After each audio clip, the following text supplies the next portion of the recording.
Hi, this is Dr. Paul Chasan at Ranch and Coast Plastic Surgery in Del Mar, California. Now, we're going to be talking about infragluteal thigh lifting. There's two versions of that, infragluteal thigh lift and also the thong lift. And I would say that I didn't invent the thong lift. I think I've done more than anyone in the world. I do this surgery very commonly, and we see it all the time.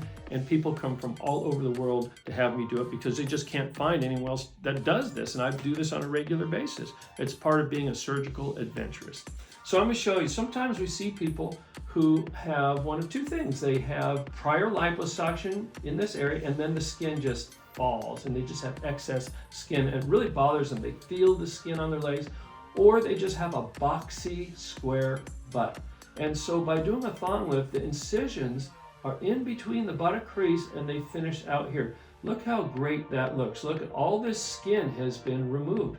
All that skin has removed, and look how nice her incisions are healing, but look how nice her butt looks. And you see the roundness here. This is another person, she was trying to improve her buttock. She had buttock implants and again had that liposuction. This area just doesn't work very well. Look at all the excess skin, and she's still healing. I don't even think she's a month out, and that scar will improve, but look at how nice and round her buttock looks, and all this excess skin is gone.